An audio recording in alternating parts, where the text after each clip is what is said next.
విజయారెడ్డి ఇద్దరు పిల్లల బలవన్మరణం ఇవాల్టికి 6 రోజులు కావస్తుంది. పోలీసులు అనేక కోణాలలో విచారిస్తున్నారు. అయినా విజయారెడ్డి మిస్టరీ కేసులో ఏ చిన్న క్లూ కూడా దొరకడం లేదు. ఆశ్చర్యానికి గురి చేస్తుంది. ఇప్పటికి దీంతో మొబైల్ ఫోన్ ల్యాప్టాప్లో ఉన్నటువంటి కీలక సమాచారం కోసం ఇప్పుడు పోలీసులు వెయిట్ చేస్తున్నట్టుగా తెలుస్తుంది. జనవరి 31వ తేదీన మేడ్చల్ జిల్లా చెర్లపల్లి గట్కేసర్ మధ్య గూడ్స్ రైల్ కింద ఇద్దరు పిల్లలతో విజయశాంతి రెడ్డి ఆత్మహత్య చేసుకున్నటువంటి ఘటన అందరికీ తెలిసిందే. కారణాలు ఇప్పటికీ మిస్టరీగానే ఉండిపోయాయి. ఆర్థిక సమస్యలు లేవు, కుటుంబంలో ఎలాంటి గొడవలు లేవు, కలతలు లేవు, అనారోగ్య సమస్యలు కూడా లేవు, అత్తమామల పోరు కూడా లేదు. దుబాయ్లో ఉద్యోగం చేసుకుంటున్న భర్త కూడా తనను బాగానే చూసుకుంటున్నాడు.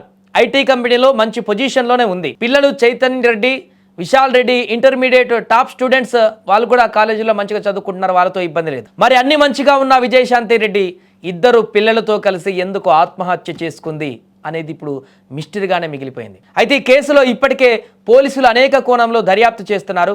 విజయారెడ్డికి తెలిసినటువంటి వారు, స్థానికులు, బంధువులు, విజయారెడ్డితో కలిసి పనిచేసిన వారు, ఇలా అందరినీ కూడా విచారించిన అందరూ చెప్పే సమాధానం ఒకటే, ఆమెలో ఎలాంటి ఆందోళన లేదనేది. మరి ఇంత కఠిన నిర్ణయం వెనుక ఉన్న బలమైన కారణం ఏంటి? అంతకు ముందు 2 రోజుల వరకు భర్త బంధువులతో సంతోషంగా మాట్లాడిన విజయారెడ్డి రాత్రికి రాత్రే ఇంత కఠిన నిర్ణయం తీసుకోవడానికి వెనుక ఉన్నటువంటి కారణం ఏంటి? ఇదిగో ఈ ప్రశ్నలన్నిటికీ సమాధానం దొరకాలంటే ఆమె ఫోన్లు, ల్యాప్టాప్లు తెరుచుకోవాల్సిందే. అయితే పాస్వర్డ్ చాలా బలంగా ఉన్న కారణంగా ఫోన్, ల్యాప్టాప్లను పోలీసులు తెరవలేకపోయారు. ఎంతగా ప్రయత్నించినా ఉపయోగం లేకపోయింది. విజయశాంతి కుటుంబ సభ్యులు, దుబాయ్ నుంచి వచ్చిన భర్త సురేంద్రారెడ్డి కూడా ఫోన్, ల్యాప్టాప్లను తెరిచేందుకు ప్రయత్నాలు చేసి ఫెయిల్ అయ్యారు. అందుకనే ల్యాప్టాప్, మొబైల్ ఫోన్ను క్రైమ్ పోలీసులు ఫోరెన్సిక్ ల్యాబొరేటరీకి పంపారు. ఇక్కడ కనుక మొబైల్, ల్యాప్టాప్ తెరుచుకుంటే ఏమన్నా సమాచారం దొరుకుతుందేమో అని పోలీసులు ఆలోచిస్తున్నారు. ముంబై నుండి మృతురాలని మెసేజ్లు వచ్చేవనేటువంటి ప్రచారం కూడా జరుగుతుంది. విజయారెడ్డికి ముంబై నుంచి కొన్ని మెసేజ్లు వచ్చాయని కూడా ఒక ప్రచారం జరుగుతుంది. ఆ మెసేజ్లు ఏంటి, ఎక్కడి నుండి వస్తున్నాయి అన్నది కీలకమైనటువంటి విషయంగా మారింది. నిజంగానే అలాంటి మెసేజ్లు వచ్చాయా, లేకుంటే ఇది కూడా ఒక పుకారైనా? వీటన్నిటికీ సమాధానం దొరకాలంటే ఆ ల్యాప్టాప్ ఓపెన్ కావాలి, ఆ మొబైల్ ఓపెన్ కావాలి. వాటి గుట్టు బయట పెట్టాల్సిన పరిస్థితి వచ్చింది. మొబైల్ ఫోన్ ఫోరెన్సిక్ ల్యాబ్ పంపించారు, ల్యాప్టాప్లను కూడా.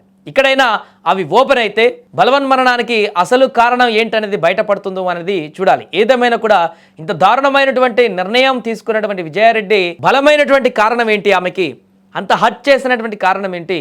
అతను తన జీవితం మీద విరక్తి కలిగించడానికి ప్రోత్బలించినటువంటి ఆ అంశాలేంటి? ఆమెతో పాటు పిల్లల్ని కూడా తీసుకుపోవడానికి గల కారణాలేంటి? చేతికొచ్చినటువంటి పిల్లలు, ఇంటర్మీడియట్ చదువుతున్నటువంటి పిల్లలు, వారికి కూడా కొంత ఆలోచన పరిజ్ఞానం ఉండేటువంటి పిల్లలు కూడా ఎలా యాక్సెప్ట్ చేశారు? దాని వెనుకున్నటువంటి కారణాలు ఏంటి? ఇవన్నీ కూడా చాలా ప్రశ్నలుగా మిగిలిపోయాయి. ఆ ఫోన్, ల్యాప్టాప్ ఫోరెన్సిక్ నిపుణులు ఇప్పుడు ఓపెన్ చేస్తే కొంతమేరకు ఏమన్నా కంక్లూజన్ దొరుకుతుందో చూడాలి. అందరూ మెసేజెస్ కానీ, ఏమైనా వేరే వాళ్ళతో చేసినటువంటి సంభాషణ కానీ, ఇబ్బందికరమైనటువంటి పరిస్థితులు కానీ ఏమైనా ఉన్నాయా? ఉంటే దాని ద్వారా బయటకు వచ్చేటువంటి అవకాశం ఉంది.